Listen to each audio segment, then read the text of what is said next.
أما بعد فأعوذ بالله من الشيطان الرجيم بسم الله الرحمن الرحيم إلا الذين مگر وہ لوگ یصلون جو مل جاتے ہیں إلى قوم ایسی قوم کی طرف بینکم و بینہم میثاق تمہارے اور ان کے درمیان صلح کا معاہدہ ہے او جاؤکم یا آئے تمہارے پاس حسدت صدورہم ان کے سینوں میں تنگی موجود ہے ان یقاتلوکم اس بات سے کہ وہ لڑائی کریں تم سے او یقاتلو قومہم یا لڑائی کریں وہ اپنی قوم سے ولو شاء اللہ اور اگر اللہ تعالیٰ چاہتے لسلطہم البتہ مسلط کر دیتے ان کو علیکم تمہارے اوپر فلقاتلوکم پھر البتہ وہ تم سے لڑتے فإن اعتزلوکم پس اگر وہ اپنے آپ کو یکسو رکھیں علیحدہ رکھیں فلم یقاتلوکم اور تمہارے ساتھ لڑائی نہ کریں وَأَلْقَوْا اور ڈال دیں إِلَيْكُمُ السَّلَامَ تمہاری طرف صلح کا پیغام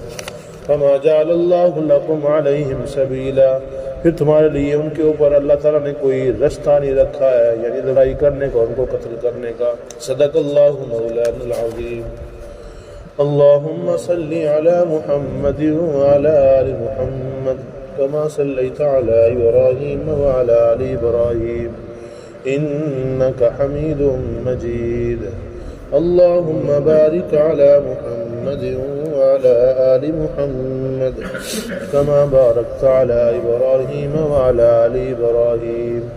إنك حميد مجيد إلا الذين یہاں سے ایک اور جماعت کا تذکرہ ہے یعنی پہلی جماعت تو وہ تھی جو واپس مکہ میں چلی گئی دوسری إلا الذين مگر وہ لوگ یصلون جو مل چکے تھے إلى قوم بینکم و بینہم میثاق ایسی قوم کے پاس ایسی قوم کے ساتھ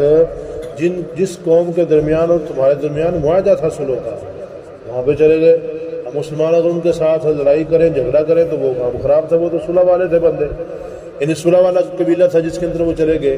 اب وہ سمجھتے تھے کہ ہم اگر یہاں پہ چلے جائیں گے تو ہماری جان چھوٹ جائے گی لڑائی نہیں کرنی پڑے گی ہمیں او جاؤکم یا پھر وہ خود آ جائیں نبی علیہ السلام کے پاس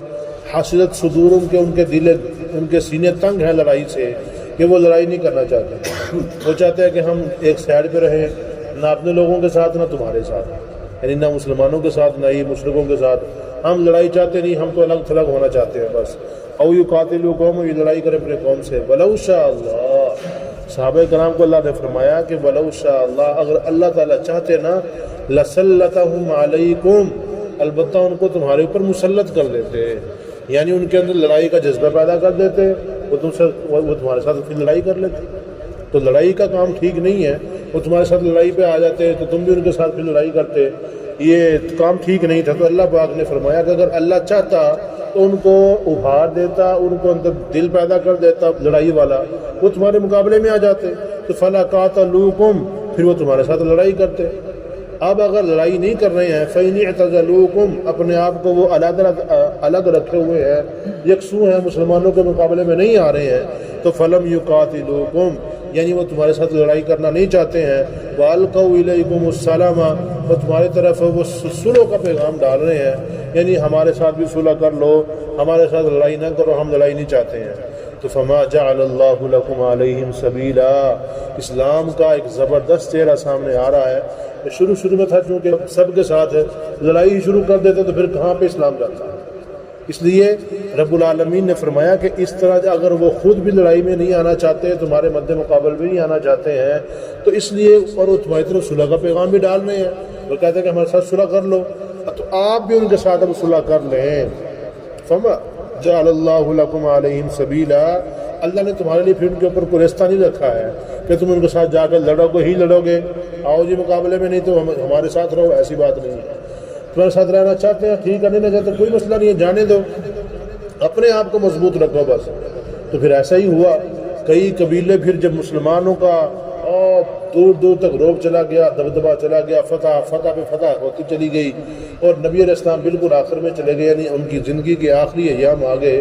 تو پھر آخری اس پارے میں جا کے آتا ہے اذا جاء رسول اللہ والفتح اور پھر فوجیں آئیں کہ کوئی قبیلہ آ رہا ہے پورے کا پورا مسلمان ہو گیا وہ قبیلہ آ رہا ہے پورے کا پورا مسلمان ہو رہا ہے وہ قبیلہ آ رہا ہے وہ قبیلہ فلاں پورے کا پورا مسلمانوں کو چلا جاتا تھا۔ یعنی نبی علیہ السلام کا جو طریقہ کار تھا وہ اللہ کی طرف سے تھا۔ اللہ کے نبی اللہ کے سے جو نا وہ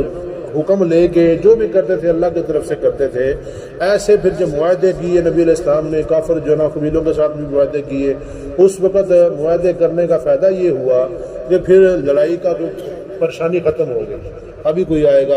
وہ پریشانی ختم ہو گئی۔ جب وہ پریشانی ختم ہو گئی تو اسلام کے اوپر عمل کرنا آسان ہو گیا، اسلام کو پھیلانا آسان ہو گیا۔ اور پھر اب جب پھیلانا آسان ہو گیا، آہستہ آہستہ لوگوں تو دعوت پہنچی، حق کا پیغام پہنچا، اور حق کا جو پیغام ہوتا ہے، حق جو بات ہوتی ہے، سچی بات جو ہوتی ہے، وہ آہستہ آہستہ لوگوں کے دلوں میں گھر کر لیتی ہے۔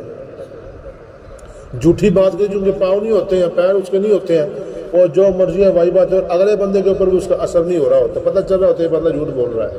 لیکن جو حق بات ہوتی ہے، دلائل کے ساتھ سمجھ آ رہی ہوتی ہے، وہ آہستہ آہستہ لوگ اس کو سمجھنا شروع کر دیتے ہیں۔ پھر ایسا ہی ہوا، صحابہ کرام نے جب ان کو دعوت دی آہستہ آہستہ تو سارے کے سارے پھر دوبارہ مسلمان ہوتے چلے گئے۔ تو مطلب یہ ہے کہ ہمیں چاہیے کہ اللہ کے احکامات کے مطابق زندگی گزاریں، جیسے اللہ حکم دے ویسے زندگی گزارتے چلیں گے، دنیا میں کامیابی ہے، آخرت میں بھی کامیابی ہوگی۔ اللہ پاک سبحانہ